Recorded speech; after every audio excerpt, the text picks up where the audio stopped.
इस सरजमी पर उपस्थित मंचासीन हमारे समस्त प्रबुद्धिजीवी बुजुर्ग और साथी, जरेली गांव के हमारे युवा बहने और बच्चे, आप सभी को धमतरी जिला और मेरी ओर से जय सतनाम, जय संविधान प्रेषित करता हूँ। आदरणीय समाज,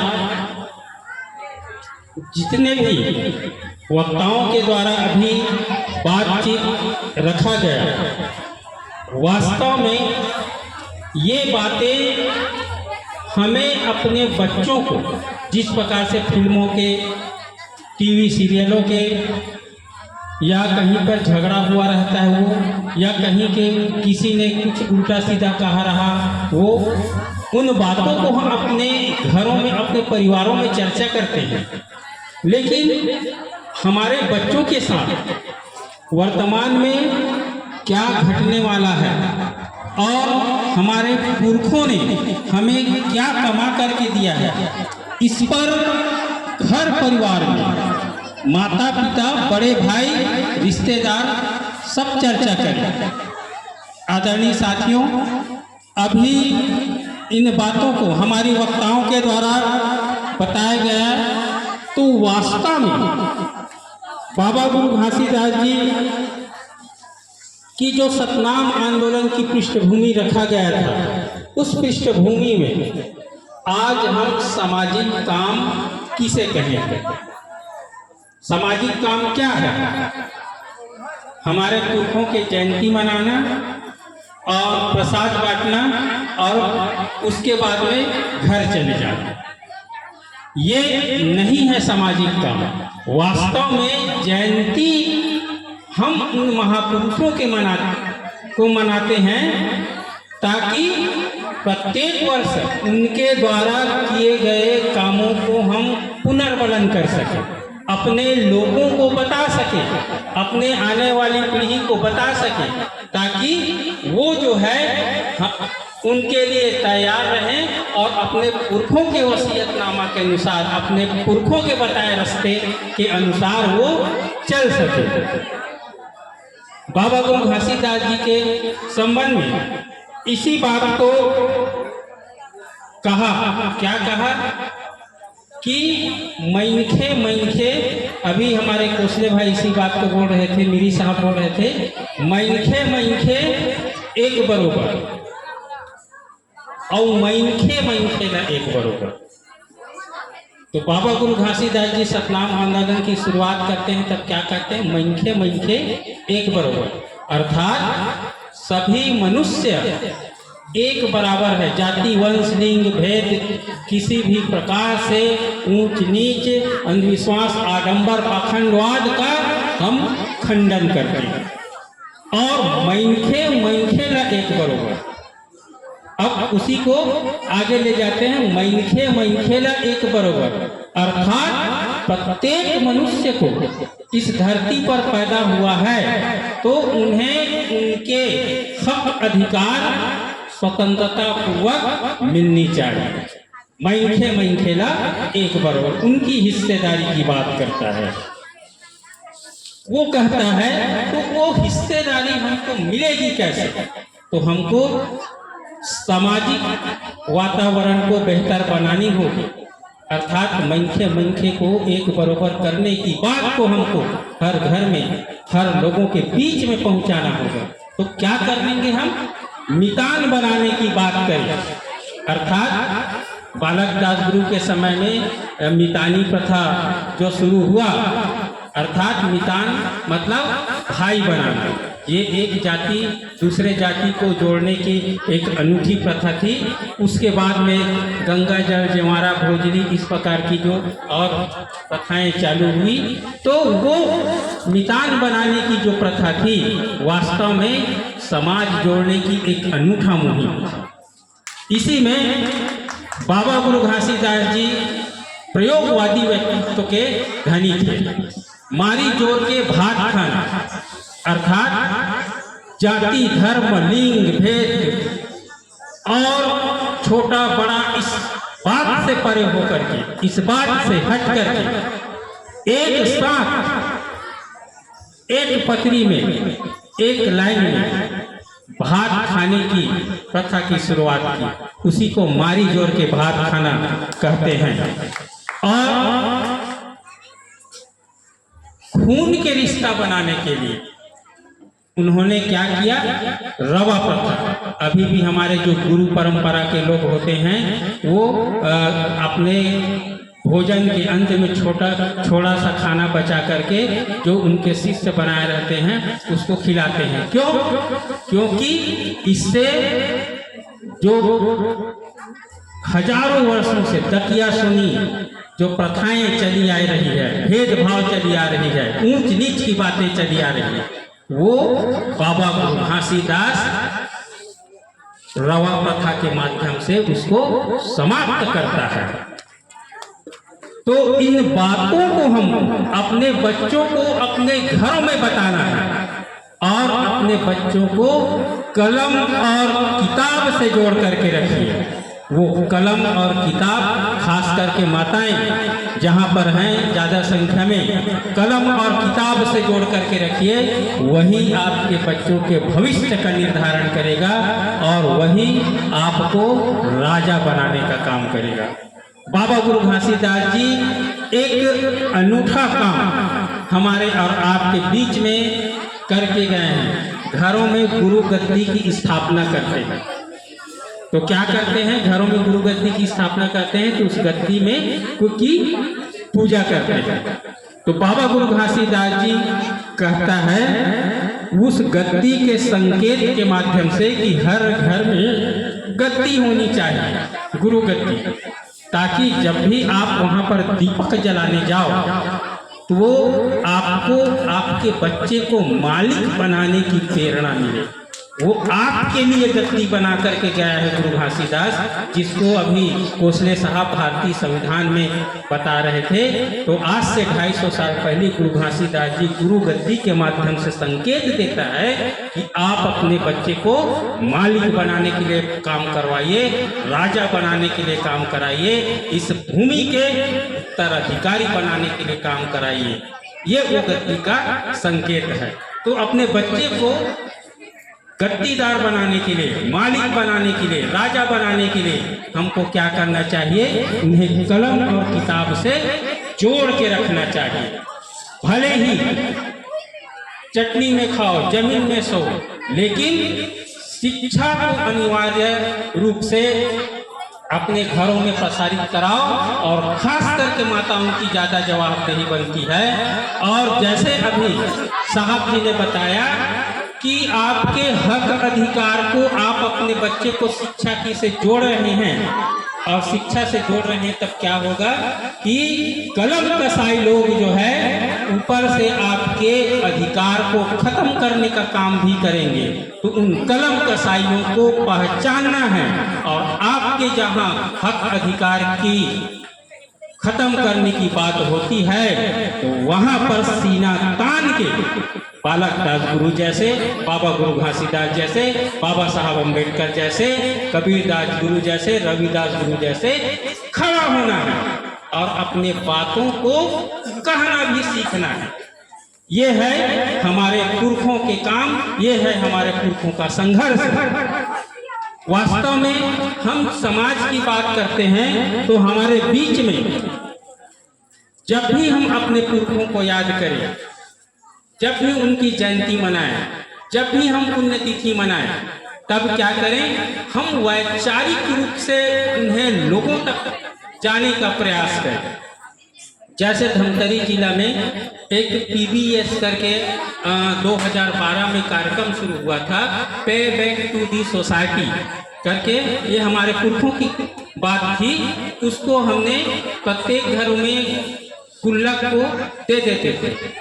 एक दिन में चाहे लखपति आदमी हो, चाहे 100 रुपया कमाने वाला, एक दिन में एक सिक्का उस गुल्लक में डाल दीजिए और उस गुल्लक के पैसे को एक साल में इकट्ठा करते थे। और इकट्ठा करने के बाद ऐसे बच्चे जो पढ़ाई में बहुत इंटेलिजेंट होते हैं, लेकिन गरीबी परिस्थिति के कारण, परिवेश उनके सही नहीं होने के कारण हमारी प्रतिभाएं खत्म हो जाती है, गांव में दब जाती है। ऐसे बच्चों को के लिए उन पैसे को खर्च कीजिए ताकि समाज में अपने जैसे लोग हम तैयार कर सके, राजा तैयार कर सके, मालिक तैयार कर सके। दूसरी बात, हम जब अपने गुरुओं की जयंती मनाते हैं तो जैसे ये भवन है, इन भवनों पर हम क्या करें, जयंती के दिन, पुण्यतिथि के दिन जब भी मनाएं, यहाँ पर एक कंप्यूटर सेंटर, पुस्तकालय, सिलाई मशीन सेंटर, लघु कुटीर उद्योग सेंटर, ऐसे हम अपने गांवों के सार्वजनिक भवनों में स्थापित करें ताकि हमारे पहली से दूसरी पढ़ने वाले बच्चे तक कंप्यूटर सीख सके और पुस्तकालय में तरह तरह की पुस्तकों को पढ़ सके। और हमारी जो नवोदित बहू बेटी है वो सिलाई कढ़ाई, ब्यूटी पार्लर, केक बनाने की ऐसे छोटे छोटे चीज़ों को अपने गांव में ही वो समझ करके सीख सके। ये जो है काम राजा बनाने की ओर, आपको सबल बनाने की ओर, आपको रोजगार और रोटी से जोड़ने के लिए काम करेगी। पटगांवपंथी पार्टी के आयोजक संपर्क करेंगे। तो इस प्रकार से क्या करते हैं, हमको लगातार काम करने की आवश्यकता पड़ेगी। और जो है जब कोई प्रतिभा हमारे बीच में उभर करके आती है तो ऐसे कार्यक्रमों में उन प्रतिभावान खिलाड़ी, उन प्रतिभावान पढ़ने लिखने वाले बच्चों का हम यहाँ एक सत्फल दे करके, उन्हें प्रशस्ति पत्र दे करके उनकी पीठ थपथपाएं, उन्हें सहयोग का आश्वासन दें ताकि उनको आगे बढ़ने में मदद मिल सके।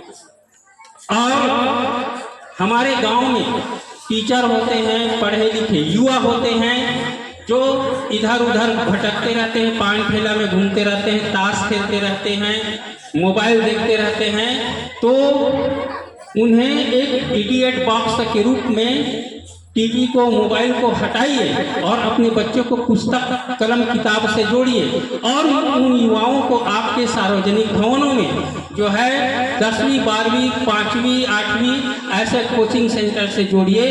तब आपकी जो पुरखे हमारे लिए चाहते थे प्रतिभावान बनने की, कलम और किताब से जोड़ने की बात, वो जो बातें हमारे बीच में परिलक्षित होगी, आगे बढ़ेगी। ऐसे बच्चे ही होते हैं जो पढ़ लिख करके बेरोजगार घूमते रहते हैं और वो बच्चे जो है गांव में भटकते हैं। तो वो बच्चा आपके गांव के स्कूलों में, आपके गांव के बच्चे को 2 घंटा 3 घंटा अपने समय के अनुसार पढ़ाने भी जा सकता है गुरुजी के अलावा। इससे आपके गांव के बच्चों की प्रतिभा में वृद्धि होगी, शिक्षक की कमी दूर होगी, आपके बच्चे होनहार और वीरवान बनने की ओर अग्रसित होंगे। मेरी नज़र में और मेरे पुरखों की नज़र में अंधियारी से निकाल करके अंजोर में लाने का हर वो काम ही सामाजिक काम है और उन कामों को हमको जिम्मेदारी, जवाबदेही के साथ करने की जरूरत है। तो इस प्रकार के कामों को हम जब भी जयंती मनाएं, जब भी पुण्यतिथि मनाएं, जब भी हम सार्वजनिक जगहों पर काम करें, जब भी हम सार्वजनिक जगहों पर विचारों की बात करें, तब हम जो है सर्वप्रथम रोटी, कपड़ा, मकान के साथ सम्मान, कलम और किताब, इन बातों की चर्चा हमेशा होनी चाहिए और यही हमारे उत्थान का सबब बनेगा।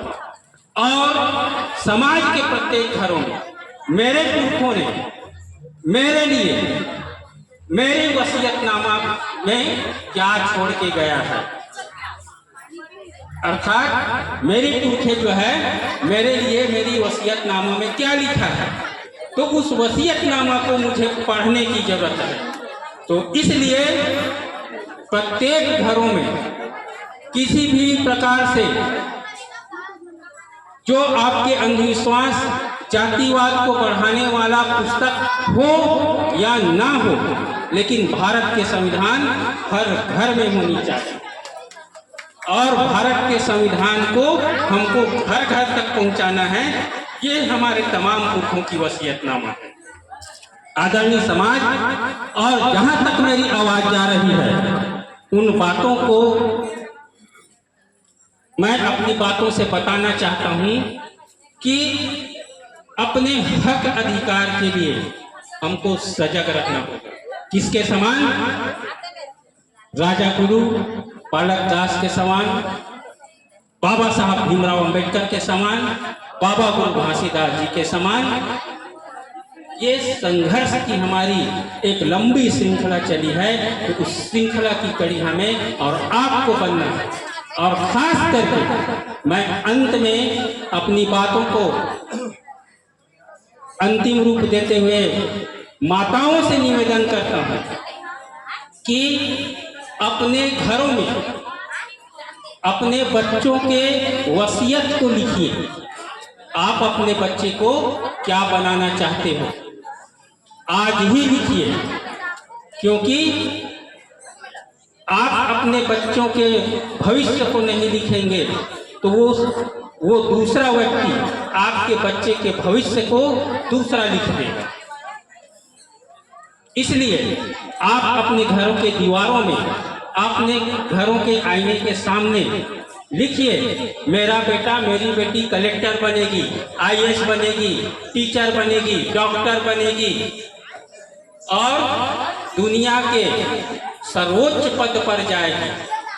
आप जो बनाना चाहते हैं और जो बनना चाहते हैं वो आपके घरों की दीवारों पर लिखिए, आईना के सामने लिखिए।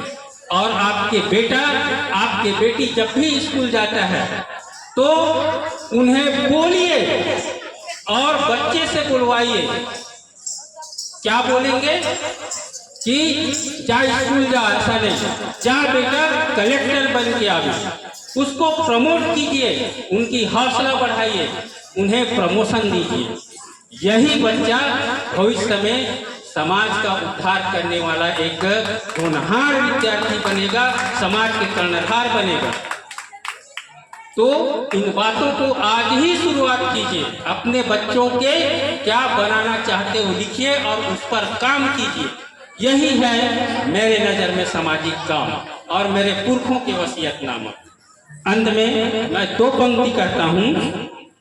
जब भी लिखूंगा रोटी लिखूंगा, जब भी लिखूंगा शिक्षा लिखूंगा, जब भी लिखूंगा अधिकार लिखूंगा, जब भी लिखूंगा